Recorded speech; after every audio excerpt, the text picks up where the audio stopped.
What's up, everybody? Welcome back to the channel. Hope you all having a great day so far. Happy Tuesday. Um, wow. Certain parts of this episode was interesting. The other parts I really didn't care for. I'm gonna be honest with you. Ava. Ava was down to the wire today. I was rooting for Ava today. I said, "Come on, Ava. Come on. Punch him in the face, Ava." But he had the big guard with him though. He had a big dude with him, Dr. Klein. I knew it. I knew Ava should. Oh my God, Ava, you should have never went to that clinic. Any clinic that's private like that, you should know it's an illegal clinic. She just didn't care at that point because she wanted her face fixed. But it's like you should have known it was illegal. Come on now, it's so private. I mean, come on. And they confiscated your phone. As soon as she got there, they took her purse, they took her phone. She had no type of, you know, technology to communicate with. Nothing. She had nothing. That should have told you right there you should have got out of there. And the fact is, they handcuffing people to bed. They using horse tranquilizers, and Dr. Klein basically told her, you're not going home. Um, Ava was down to the wire. He locked the door on her, had the guard standing outside the door. Then he came back with that tranquilizer. I was like, oh man. I was like, oh, Ava, come on now. But surprise, surprise, Griffin showed up in the nick of time. I said, oh, snap. I want to know, so I'm curious though. How did Griffin get in that clinic with all those guards and the big dude that was supposed to be on the door and stuff? How you get in that clinic? Like, that's what I want to know. I thought he was at least gonna need some backup or a gun or something. I'm like, how he get up in there? Cause they had a big dude guarding Ava's room, and he even called in military guys to go look for patient six. And I'm pretty sure they got security at the clinic too. So, a bunch of orderlies and stuff, unless he sent all everybody away to go look for patient six, I guess. I don't know. Cause I'm like, how did Griffin get in there undetected? It's a private facility and he got guards, so how you get in? That was shocking to me. But, Griffin came in, he got the needle out Dr. Klein's hand and he injected Dr. Klein with the tranquilizer. I was like, whew, Ava, you lucky. You lucky, Ava. You lucky somebody cared about you that much to come help you. Because you was about to be very, in a very deep sleep if he put that tranquilizer in you. You was going to be staring out the window slobbing on yourself in a minute. She better thank her lucky stars. Thank the Lord. He helped you out today. You better be thanking Griffin. Whew, God was on her side today. I'm just saying because I couldn't imagine getting that injected in me. Horse tranquilizers? No, thank you. Um, so patient six, when he was at the church, he was on the phone with Jason Morgan back in Port Charles because he thought, that was Sam's phone. Well, it is Sam's phone, but he thought he was calling Sam, but Jason answered the phone. And that's when two big dudes came in there looking for him or whatever, and Griffin basically, steered them in another direction. And I felt like it was nice of Griffin. You know what I'm saying? Like he don't know this guy from a can of paint. And it was nice of him, to give him some money and stuff like that. That was cool of him. I thought that was real nice of Griffin to do. I'm pretty sure Griffin's gonna get the shock of his life when they meet up in Port Charles at some point. And he finds out who he is. Um, but yeah, man, that priest and the priest and Griffin and they were just patient six saving grace today. Patient six, he told Griffin where to find the clinic or whatever, and that's how Griffin found the clinic and stuff. He gave him directions to find it. Um, and the priest came back with the clothes and shoes and stuff for patient six. I've never, if he is really Jason Morgan, it's a if. I'm just saying. I know he is, but it's like you never know. Could be a bait and switch. But I've never seen Jason pray before. Like when he got on his knees and he prayed to God and thanked God for getting him that far, I was like, have I ever seen Jason pray before? I mean, we always see Sonny and all them praying and stuff whenever something bad happens, but I don't think I've ever seen Jason pray. I don't think I've ever did. If you ever seen Jason pray, let me know in the comments. 'Cause I don't remember seeing it. I think this is the first time. Like the first time I ever seen him kneel down and actually pray. I'm like, oh, we might be getting a new and improved Jason. I'm just saying. He might be, becoming holy. And you know what I hate about people is that when they pray, they only pray when something bad going down. I'm like, you should be praying every day, even when good is in your life. You should be praying. I'm just saying. Don't be, that's what always sickened me about Sonny and them. They pray when somebody gets shot or something, and they pray for the Lord to heal them and don't take them away and all that. But why you don't pray when you got good things going on in your life? Y'all don't see y'all no chapel praying then, or on y'all knees looking to God and praying. See, that's the problem with folks now. Always looking for prayer when something bad going on. No, you need to be praying when something good going on too. Don't just pray for when something bad happening to you and you want the Lord to help you get out that situation. I'm just saying, like I've seen so many people do that, and it always irritated me when they do that. I'm like, do you not pray when something good happening? I'm just saying. Um.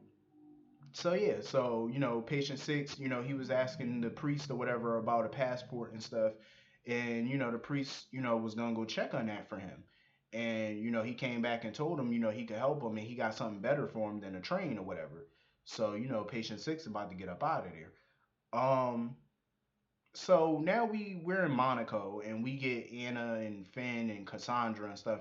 Finn went to go see Cassandra, and Anna wanted him to bring that gift or whatever. I guess it's a box with some tea in there. But little did Finn know the tea was actually it was bugged. It had a wire in there, so she could listen in on the conversation. But Finn done left the doggone box in the back of the cab. He left the box in the back of the cab. Um, is it me or does Cassandra look like a young version of Helena Cassadine, just with shorter hair? Like she looked like she could be Helena, like a younger version of her. Like not identical or nothing, but they kind of have similarities in the facial features. Um, I felt like Cassandra should have definitely been a villain on this show. They should have made her a Cassadine. I'm just saying she should have definitely been Sophia Cassadine. For like I said, for you whoever don't know who Sophia Cassadine is, Google it. That's Miko's, Tony, and Victor's sister. I think she died. I'm not too sure. I think she's still alive. They just never. I think they mentioned her a long time ago, but she was never. I don't think she was ever seen on the show. Not to my knowledge. I don't think she was. But yeah, she definitely. Cassandra should have been a Cassadine. I'm just saying she has the look of a Cassadine. She definitely should have been one and more villainous because it's time to bring the Cassadines back. You know what I'm saying? Like bring them back to their former glory. Because Valentine and Nina are not cutting it for me. Sorry, you're not cutting it. Um, I'm still, Nina's been on the show now for 3 years, and I'm still trying to find out what is her purpose. Because honestly, I find no interest in her, and that's just me. Like I know some people like Nina, whatever. I don't see any interest. Like she's not interesting. It's like I just get bored watching her. And the only time Valentine is somewhat interesting is when he's away from her. That's the only time. And she's somewhat interesting when she's running Crimson. Somewhat. Not a whole lot, but somewhat. I'm just like ready for them to do something with her or get rid of her because it's like I know Michelle Stafford gets a lot of money for being on this show and you could free up some money by not having her. If you're not going to use a character properly or use an actor or actress properly, why do you have them? Like they suck up so much airtime and they're not doing anything but having the same conversation. Valentine gave her some expensive necklace or whatever and she jumped to the conclusion or she insinuates that he stole it. I'm like, you do know he's rich. Like, Valentine does have money, so why would you assume he stole a necklace and he would give you a stolen necklace? I mean, from his past, of course, I can understand, but it's like he is rich. I mean, he owns Windermere, and Windermere is not cheap. Like, that's a castle. You have to pay a huge staff. So obviously he has money. Um, so the thought of him stealing an expensive necklace that he obviously can afford to buy, I'm just saying. Um, so yeah, I just have no interest in them as a couple. Personally, I really don't. I don't see no spark. I don't see nothing. They just bore me to tears. Um, so yeah, Finn wanted Cassandra to come back to Port Charles so he could treat her because legally he can't treat her in France. He has no, legal right to practice medicine there. So she was like, she didn't think she was gonna go or whatever because she never left France. She's always lived in Monaco, and her businesses or whatever are in Monaco. So later on, she called Valentine and asked him what does he know about Hamilton Finn, because when he said Port Charles, she remembered Valentine lives in Port Charles. So this is about to become a sticky situation.